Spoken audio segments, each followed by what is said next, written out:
This is Democracy Now!, democracynow.org, The War and Peace Report. I'm Amy Goodman. And I'm Narmeen Sheikh. Welcome to our listeners and viewers around the country and around the world. In India, the sixth phase of voting has concluded in a highly anticipated parliamentary election that's widely seen as a referendum on Prime Minister Narendra Modi, who's seeking a second term in office. More than 100 million people were eligible to vote in this penultimate phase. India's Election Commission reported voter turnout was just over 63%.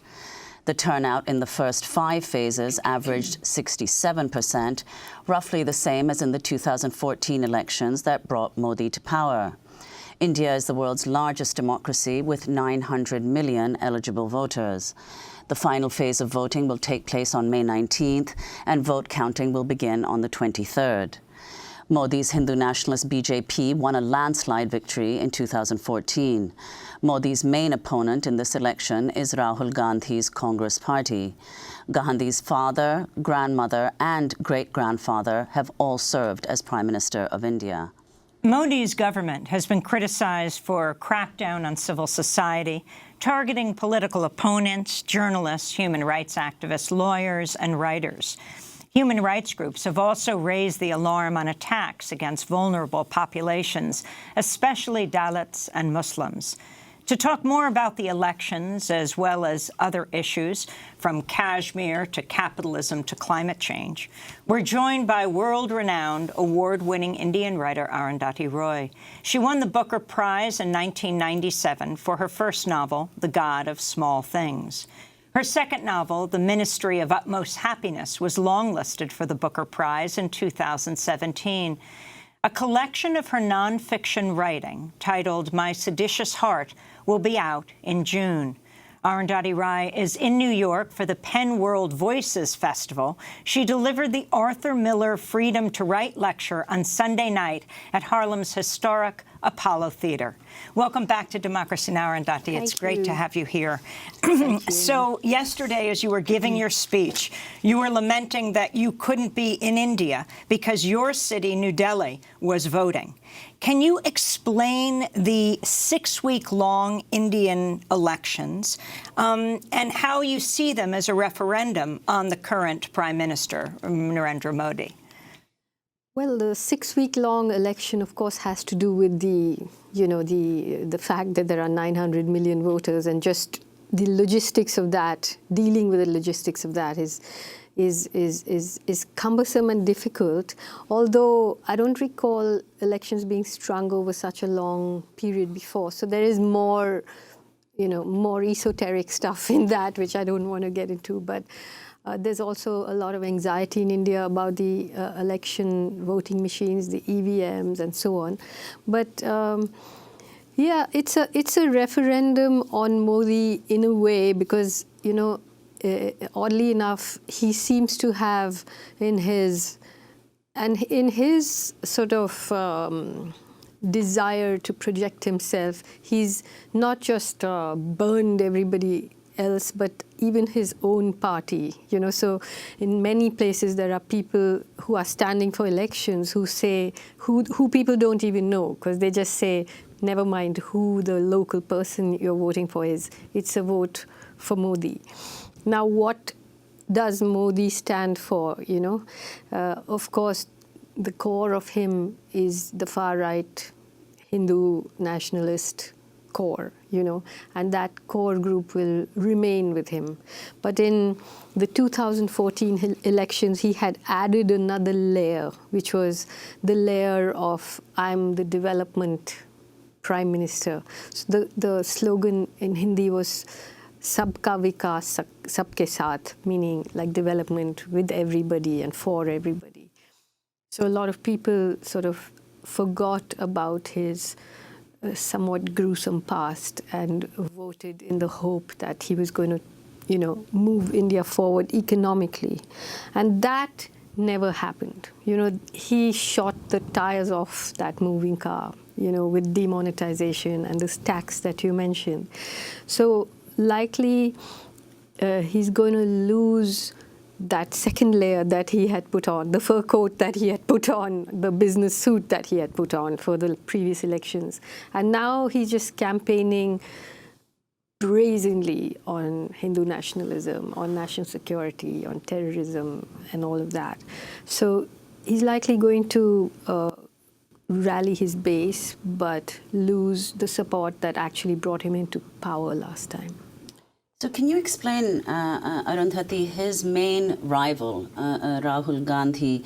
Last night when you spoke at the Apollo Theatre, you said that even though you'd previously been very critical of the Congress party, you've been impressed with Rahul Gandhi and his campaigning in this election. So could you explain what he stands for, what the Congress party is proposing, and why you think he may actually beat Narendra Modi? Okay, so this is not true that Rahul Gandhi is the main rival. You know, the Rahul Gandhi is surely being, I mean, the Congress party is the only other sort of national party. But in fact, what has happened is very interesting, because the BJP and the Hindu nationalists have this centrifugal force that's rallying around Modi. And the force that's against him is actually dispersing into a kind of federalism, you know. So what is likely to happen is that the Congress will be the glue that holds together a whole lot of regional political parties who are the ones, especially in, let's say, UP, in the biggest, most populous state in India, Uttar Pradesh, which sends most members to parliament, which would be crucial for any party to win. The Congress has no presence, literally no presence in UP. It will be regional political parties which will actually eventually defeat Modi, and then there'll be a coalition which will be held together by the Congress. But Rahul Gandhi, of course, as you said, he comes from the Gandhi family, and the Congress is a party that I myself have written against. You know, when they were in power, Rahul Gandhi was a very sorry figure in the 2014 elections. But I've been very impressed by how he didn't really have power. He was not the secretary of the party at the time. Now he's the secretary of the party, and yes, he comes from a kind of entitled political dynasty. Explain who he comes from. Well, he's the grandson of Indira Gandhi, who was the daughter of Jawaharlal Nehru. So it's a long line of you know, very, I mean, the founders of, you know, modern Indian politics in some ways. They did a lot of right and a lot of wrong, you know, and went down. Rahul Gandhi went down, and he has had to fight his way back. In a way, his legacy has been more of a disadvantage in some ways, you know. So I admire anybody who's been able to come back in that way.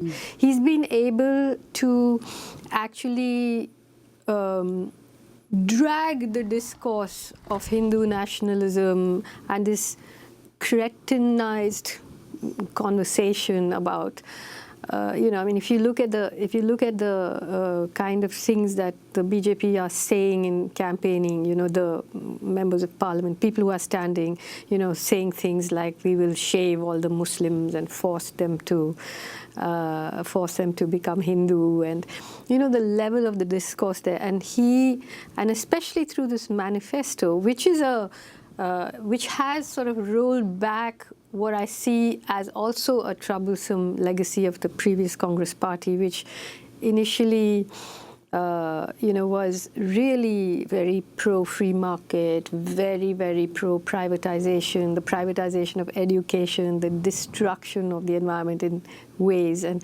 here this manifesto actually talks about, you know, the right to education, the right to public education, the right, I mean, it promises a living wage to the bottom 20% of the population, which, I mean, you can argue that it's not revolutionary, but, I mean, not revolutionary, it's revolutionary for a centrist party. It surely is, you know, that kind of welfare economics.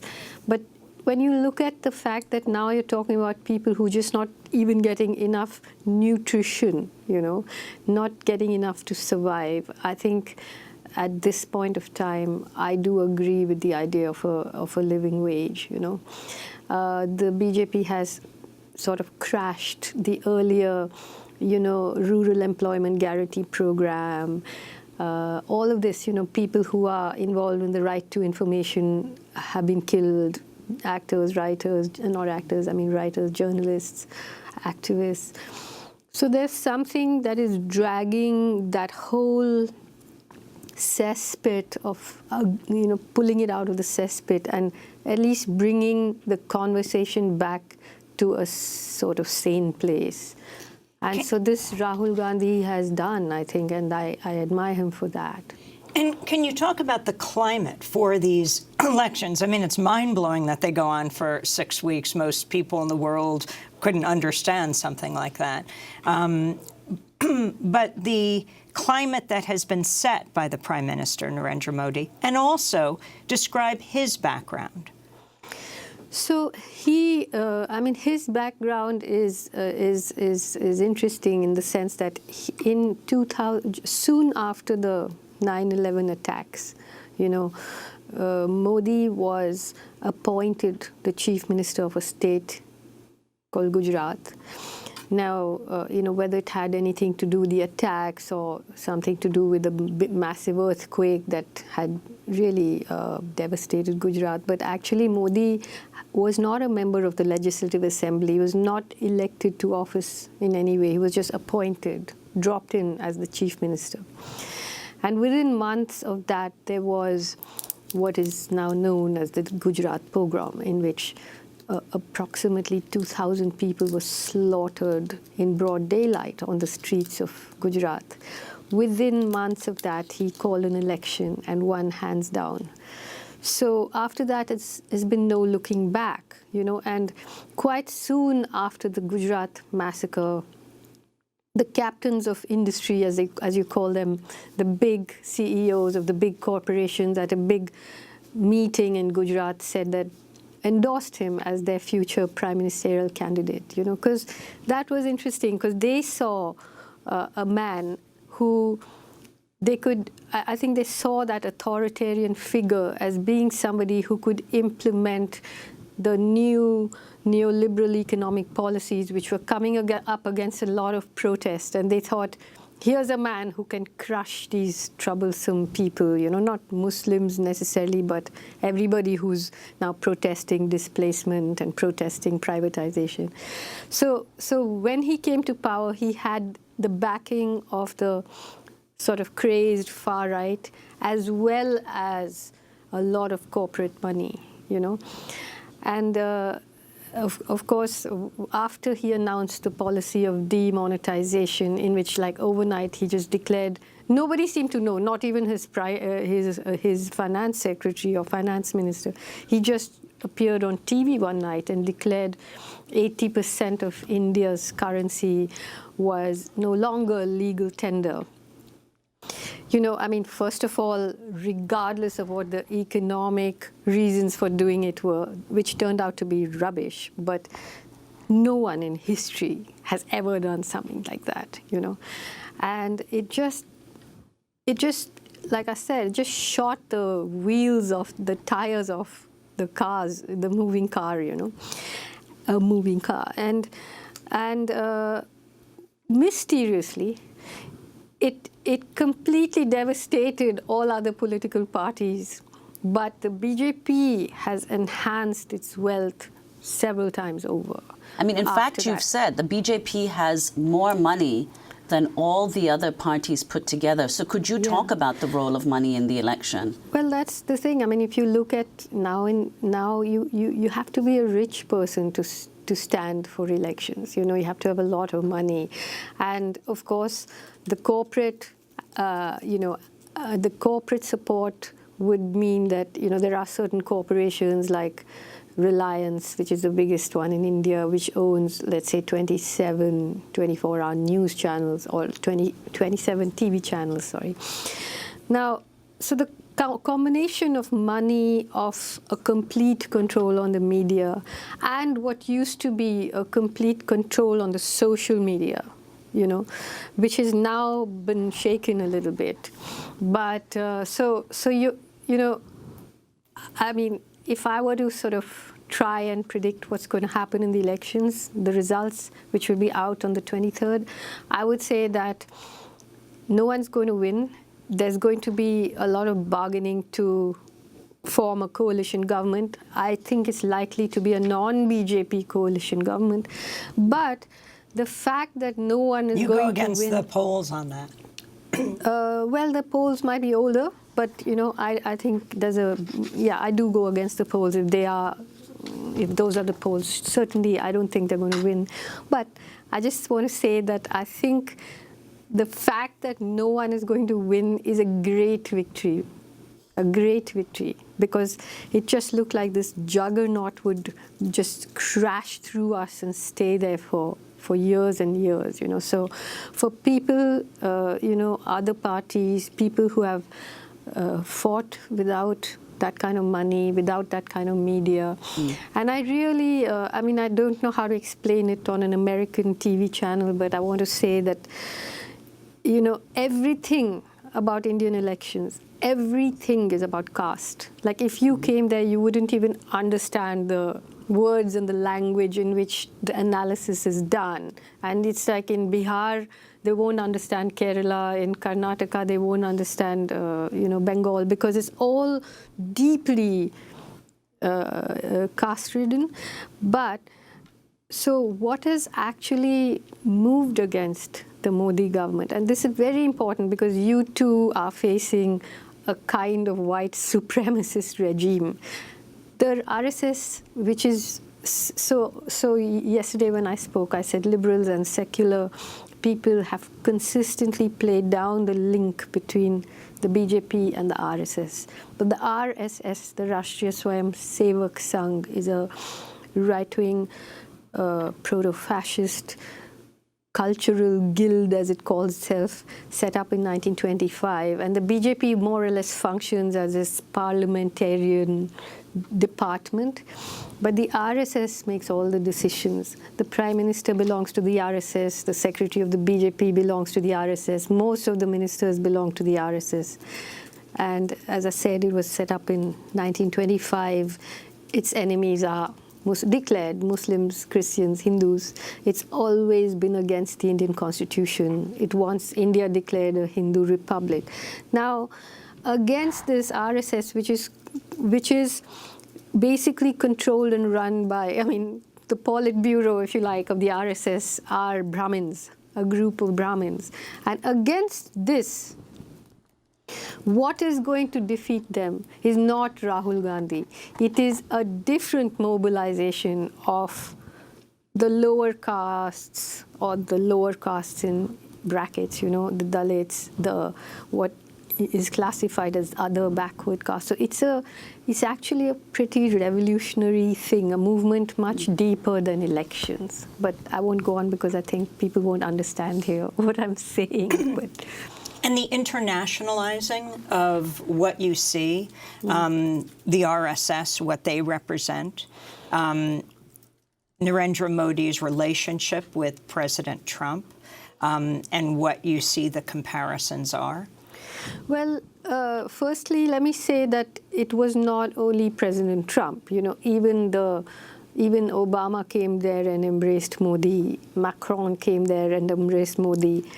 Trump hasn't come there and embraced Modi, but Modi has come here and embraced Trump. All of it has got to do with business deals. But below that, the connection between the RSS and very many alt-right groups here, there's an ideological convergence, because at the center of it is the idea of Aryan supremacy.